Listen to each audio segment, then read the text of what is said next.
In today's video, we're going to look at the three-stranded ribbon again, which always has two loose ends. This is a rule that basically goes for all the odd number strands in the woven ribbon pattern.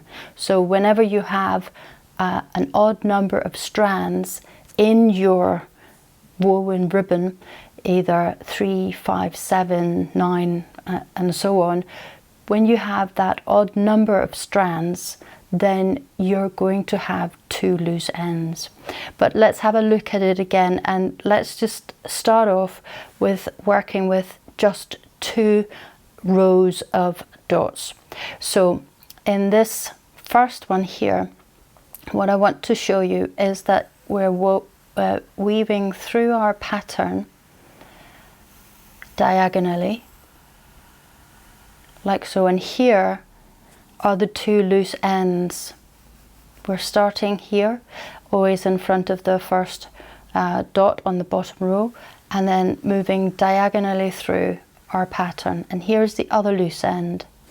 So if we then want to move on with this, what I suggest you do is always move to the next dot in your pattern, in your line, and start from there. So then we go through here diagonally, again from the left towards the right, but here we can catch our dot, turn around and come back, and now I can't get any further, so I have to go up into my pattern and then down and up, and then I have to come back the way, and here I meet up with my line. So in this example, what you can see is we have the first strand. I'm just gonna draw it up like this, which is basically a strand that runs through our pattern, and that's one line. Now the other strand is this strand here. In fact, it starts up here, but I would start it down here, and then you have, it's the same line, but your third strand comes here. That's your third strand.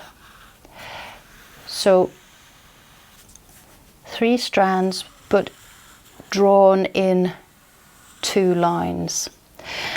Now if we move on down here where we have, so here I've written 6 over 5. That's because we've got 6 dots in the first row of dots and 5 dots in the second row. So here I've written 2 over 1. That means I've got 2 dots over 1. And what does that look like if I want to make this into a woven ribbon? Well, we're starting diagonally from the bottom, in front of the bottom dot, and then we move up diagonally. I can't get any further. I have to turn around, catch my dot, then at the end I turn around and catch my dot and come back. So here again, it's a three-stranded ribbon, and it's three-stranded because again I'm moving from one side of my ribbon to the other, then I'm coming back the way with my second strand, and then finishing off my band woven ribbon with the third strand. But it is one continuous line, although they have the loose ends as we talked about. So in the next ribbon here, we've got 3 over 2. So we've got 3 dots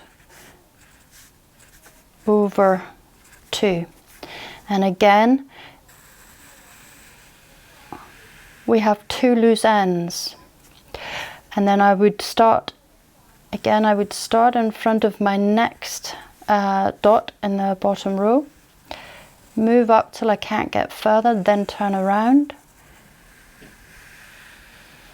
and then come back. And here I meet up with my line. Again, this is one strand,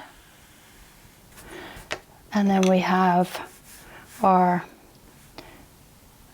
second strand here. And in fact, our second strand really starts here at the side. And then the third strand is this one here. So instead, I would start my line here when I'm working without color, but here I'm just showing you what the strand looks like, because the strand really runs from the one side of your ribbon to the other side. So I hope that's not too confusing. So here we're using two separate lines, one line here and then a second line that runs continuously. It could actually run in a sort of infinite loop here. In the one next ribbon I want to show you, which is 4/3, we have 4 dots over 3 dots, and then that's one line.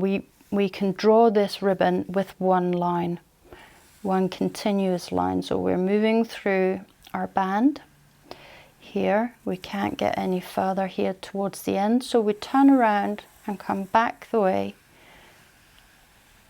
and here I can't get any further, so here I have to turn around again, back through my band to catch my final dot, and then I come out my band, and again I have 2 loose ends but one line.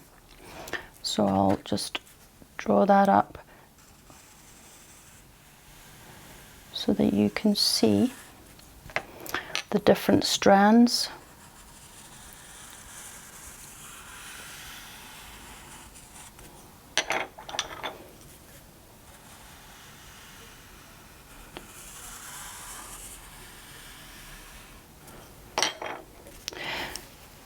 In the bottom one here, we've got 5/4, and again it's one line. So here I'm moving diagonally up, all the way to the top, all the way to the bottom, all the way to the top. Now I can't get any further, so here I have to turn around and then back the way I came, diagonally, always diagonally through your band. Here I can't get any further, so here again I'm turning around, catching my dots as I go, and again ending up with my 2 loose ends. And that is because, again, it's a 3-stranded ribbon. So again, first strand, and then my second strand, and here my third strand. To sum up, whenever you have 3 strands in your ribbon, you're going to have 2 loose ends. The ribbon is not going to be contained within itself in a sort of infinite loop, like for instance here, where it all is one line. So to sum up, when you work with your ribbon, you can have 2 loose ends, and that always happens when you have a 3-stranded ribbon, when you're working with 2 rows of dots. The other thing is that when you have a number of 3 or a multiple of 3 in your top line, and always have 1 less dot in the bottom line. So whenever you have 3 or 6 or 9 or 12, so on, in your top line, then you're going to have 2 lines that you need to draw in order to complete your ribbon. Like here, where you have 3 dots in your top line, you need to use 2 separate lines to draw your ribbon, and here you have 6 dots in your top line. Again, we need to use 2 separate lines to draw our ribbon. Try it out for yourself at home with 7/6, a band which is 7/6, a band which is 8/7, and a band which is 9/8. Try it and see for yourself. That's the homework for next week, should you choose to accept it. And I'll be back next week with a new foam drawing exercise for you.